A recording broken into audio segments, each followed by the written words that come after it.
Muchas gracias. Quiero empezar dando las gracias al ministro Álvarez por la detallada explicación que nos ha dado de la acción del Gobierno, especialmente en estos difíciles días, desde el comienzo de los acontecimientos, el 7 de octubre, hasta, desgraciadamente, hoy, donde todavía sigue habiendo los bombardeos masivos sobre Gaza y se siguen multiplicando el número de víctimas civiles. Creo que para poder comprender la situación hay que retrotraerse no al 7 de octubre, sino al 21 de septiembre de Naciones Unidas.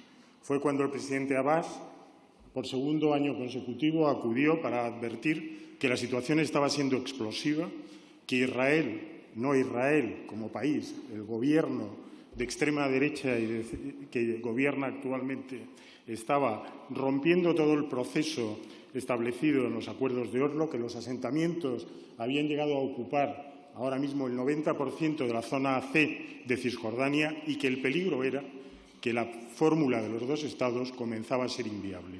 Y con un grito desesperado pidió ayuda de la comunidad internacional para restablecer ese proceso de paz y para empezar unas negociaciones antes de que se llegase a un punto de no retorno en cuanto a la solución de los dos Estados. Hamás respondió a esto como lo hizo, con un ataque feroz, con un ataque terrorista, con un ataque que todavía nos conmueve cuando no somos capaces de ver los vídeos. Yo no fui capaz de verlos hasta el final. Me asombra que hubo alguien que estuvo 46 minutos de los 21 que duraban. En cualquier caso, el tema es que esos ataques de Hamás tenían un objetivo político. Ese objetivo político es el que nosotros tenemos que rechazar porque va en contra del proceso de paz que está en el centro de todas nuestras preocupaciones.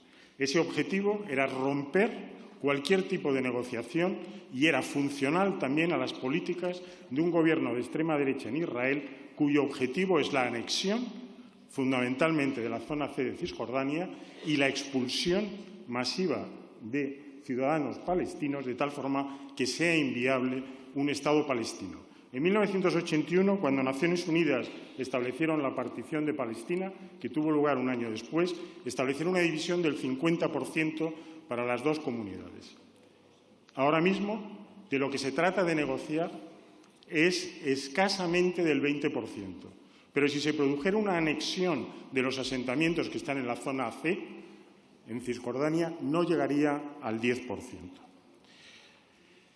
Los acontecimientos terribles del ataque de Hamás intentaron ser respondidos por la comunidad internacional. Desgraciadamente, por el contexto de guerra general y de crisis geopolítica, del 7 de octubre hasta el 20 de noviembre no se consiguió una resolución.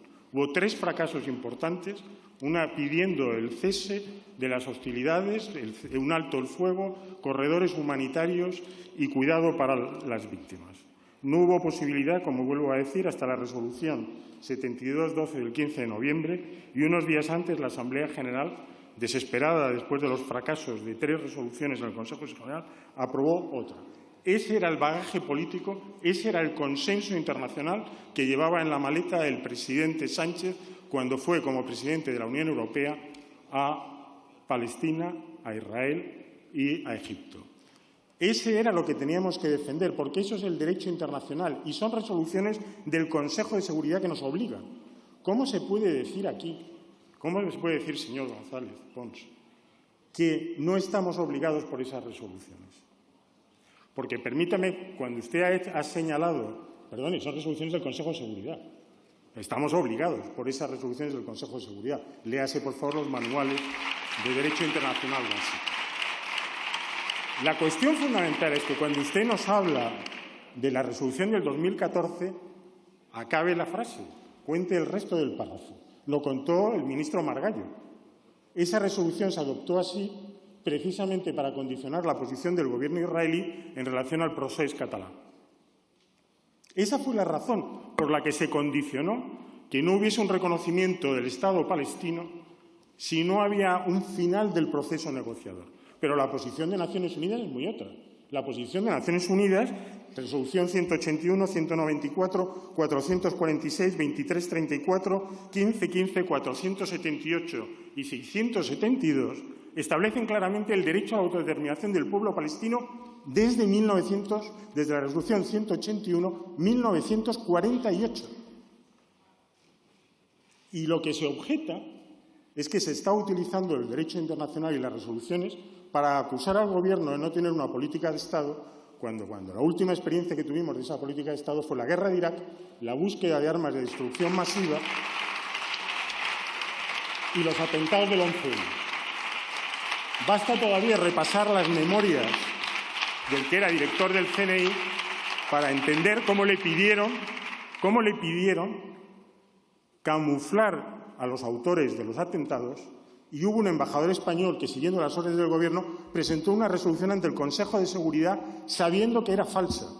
Cuando me despidió el secretario general Guterres de mi último puesto como embajador allí, me dijo: no nos volverá a pasar, ¿verdad?, lo de la resolución del 11M.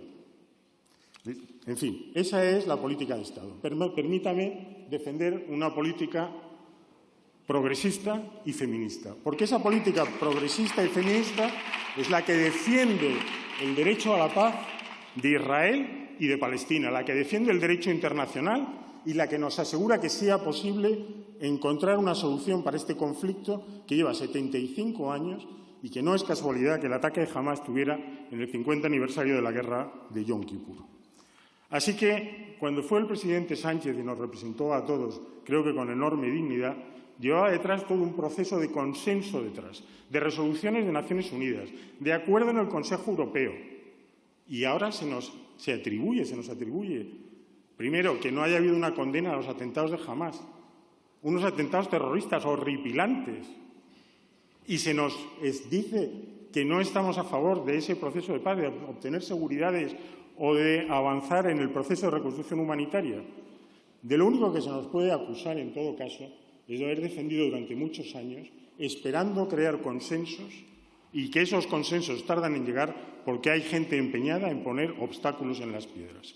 Y mucho me temo que hoy, cuando hemos oído la intervención del Partido Popular, nos encontramos en un caso más de colocar obstáculos a esas ruedas que nos deben llevar al proceso de paz. Esperamos, por lo tanto, que haya un cambio de postura, que haya una vuelta al espíritu de aquellas resoluciones del 2014 y que se vuelva a aceptar que el derecho internacional y las resoluciones del Consejo de Seguridad son esenciales. Simplemente tienen que ponerse detrás de la posición de la evolución de la posición norteamericana, de la posición de Estados Unidos, de la búsqueda de ese derecho humanitario aplicable que ahora mismo la señora Kamala Harris, la vicepresidenta, el secretario de Estado Blinken y el propio presidente Biden han viajado a la zona para advertir una vez más que no se pueden cometer crímenes de guerra. ¿Por qué?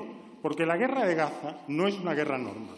Aquí tienen el esquema de víctimas de todos los conflictos israelíes y palestinos. La última barra es la de este último conflicto que llevamos 2 meses y ha producido 5 o 6 veces más víctimas que cualquier otro conflicto anterior entre israelíes y palestinos.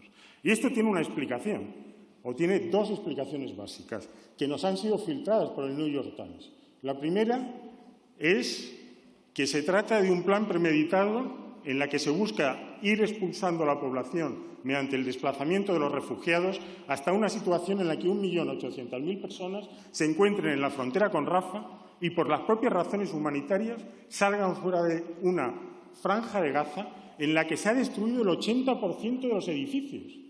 El 80% de los edificios, casi la totalidad de la infraestructura.